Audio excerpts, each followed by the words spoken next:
പ്രിയമുള്ളവരെ, തരിശ് GLP സ്കൂളിൻ്റെ toilet നവീകരണത്തിന് തരിശ് division മെമ്പറുടെ ആസ്തി വികസന ഫണ്ടിൽ നിന്നും 10 ലക്ഷം രൂപ അനുവദിച്ചതിൻ്റെ ഫലമായിട്ട് കെട്ടിട നിർമ്മാണത്തിൻ്റെ തറക്കല്ലിടൽ ചടങ്ങ് ഗ്രാമപഞ്ചായത്ത് പ്രസിഡന്റ് പൊന്നമ്മ ടീച്ചർ നിർവഹിച്ചു. PTA പ്രസിഡന്റ് നാസർ അധ്യക്ഷത വഹിച്ചു. പ്രധാന അധ്യാപകൻ മുഹമ്മദ് റസാഖ് സ്വാഗതം പറഞ്ഞു. SMC chairman Zainuddin, vice president Yasar, library പ്രവർത്തകരായ സഖാവ് ദേവദാസ് എന്നിവർ പങ്കെടുത്തു. അപ്പോൾ സൈലേഷും നമ്മുടെ ടീച്ചറുമാരാണ് ആ മൂലക്കല്ല് അവിടെ വെച്ചിട്ടുള്ളത്. അപ്പോൾ നമുക്കതിൻ്റെ ഒരു ചടങ്ങും അതുപോലെ തന്നെ സൈലേഷ് പറയുന്ന കാര്യങ്ങളും ഒക്കെ നോക്കാം. നമ്മളുടെ ഒരു ബ്ലോക്ക് പഞ്ചായത്ത് അനുവദിച്ച 10 ലക്ഷം രൂപയുടെ ഒരു ടോയ്ലറ്റിന്റെ ഉദ്ഘാടനമാണ്, തറക്കല്ലിടൽ ചടങ്ങാണ്. ആ തരിശ് GLP സ്കൂളിൽ ടോയ്ലറ്റിന് 10 ലക്ഷം രൂപ ബ്ലോക്ക് ഫണ്ടിൽ നിന്ന് 2023-24 വർഷത്തെ കാലയളവിലാണ് അനുവദിച്ചത്. തരിശ് സ്കൂളിൻ്റെ ടോയ്ലറ്റ് ഇപ്പോൾ നിലവിലുള്ള ബാത്റൂം വളരെ സൗകര്യക്കുറവാണ്. അത് കണ്ടിട്ട് ഇപ്പോൾ 10 ലക്ഷം അനുവദിച്ചത് അതിനു വേണ്ടിയിട്ടാണ്. അതിൽ 5 യൂണിറ്റാണ്. യൂറോപ്യൻ സൗകര്യത്തോടു കൂടി കുട്ടികൾക്ക് ബുദ്ധിമുട്ടൊന്നുമില്ലാതെ പെട്ടെന്ന് കാര്യങ്ങൾ നടക്കാൻ വേണ്ടിയിട്ടുള്ള സൗകര്യത്തോടു കൂടിയിട്ടാണ് ഇത് ചെയ്യുന്നത്. 10 ലക്ഷമാണ്. അപ്പോൾ ആ ഫണ്ട് അതിനു വേണ്ടിയില്ല. കാരണം അതും സൗകര്യം അത്യാവശ്യമാണല്ലോ. ബാത്റൂമും പിന്നെ മുദ്രപ്പേരയൊക്കെ കുട്ടികൾക്ക് വളരെ അത്യാവശ്യമാണ്.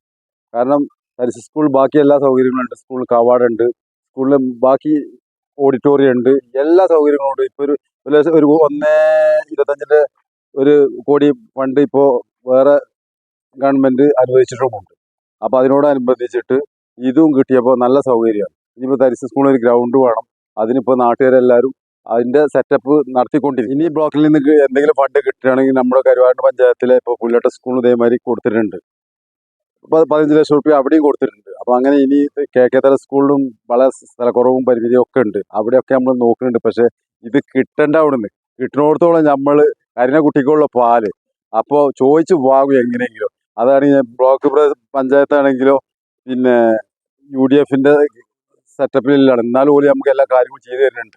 എന്നാലും നമുക്ക് ഇപ്പോൾ കാലത്ത് മാഷോട് എന്തെങ്കിലും പറഞ്ഞാൽ അതും ഉപരി നമ്മൾ സൈലൻസ് അങ്ങനെ കച്ചറ ഉണ്ടാക്കിയാൽ എനിക്ക് തരാമെന്ന് പറയും. അങ്ങനെ എനിക്ക് ഫണ്ടുകളൊക്കെ ഓരോ എനിക്ക് അനുവദിച്ച് തരുന്നുണ്ട്. വളരെ LP സ്കൂളിന്റെ ടോയ്ലറ്റ് അപര്യാപ്തമായിരുന്നു ഇവിടെ.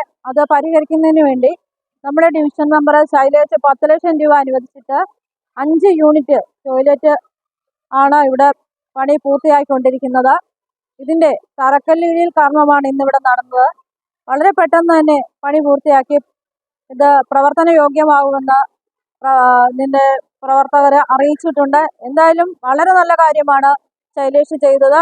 ഇങ്ങനെ നല്ല കാര്യങ്ങൾക്ക് വേണ്ടി നമ്മുടെ മെമ്പർമാര് കാര്യങ്ങളൊക്കെ ചെയ്യുന്നത് തന്നെ ഗ്രാമപഞ്ചായത്ത് പ്രസിഡന്റ് എന്ന നിലയിൽ എനിക്കും വളരെ സന്തോഷം തന്നെയാണ്. എല്ലാവിധ ആശംസയും അറിയിച്ചുകൊണ്ട് സ്കൂളിലെ ഹെഡ് മാസ്റ്റർ, അതുപോലെ ഇവിടുത്തെ കഠിനാധ്വാനികളായ അധ്യാപകർ എല്ലാവരെയും പ്രത്യേകം അഭിനന്ദിച്ചുകൊണ്ട് നിർത്തുന്നു. ഇവർക്ക് സപ്പോർട്ട് കൊടുക്കുന്ന PTA-യും SMC-യും ഇവിടെ നമ്മളോടൊപ്പം തന്നെയുണ്ട്. അവരെയും പ്രത്യേകം അഭിനന്ദിച്ചുകൊണ്ട് ഗവൺമെന്റ് LP സ്കൂളിനെ സംബന്ധിച്ചിടത്തോളം വളരെ സന്തോഷകരമായ ഒരു സന്ദർഭമാണ് ഇത്. ഏറെക്കുറെ 800ഓളം കുട്ടികൾ പഠിക്കുന്ന ഈ സ്ഥാപനത്തിന് ഏറ്റവും പുതിയ രീതിയിലുള്ള 5 ടോയ്ലറ്റ് യൂണിറ്റുകൾ ബ്ലോക്ക് പഞ്ചായത്തിൻ്റെ ഫണ്ട് ഉപയോഗിച്ച് സ്കൂളിന് അനുവദിക്കപ്പെടുകയും അതിൻ്റെ പണി തുടങ്ങുകയും ചെയ്ത ഒരു സന്ദർഭത്തിലാണ്. ഈ സന്ദർഭം വളരെ ആഹ്ലാദകരമാണ്.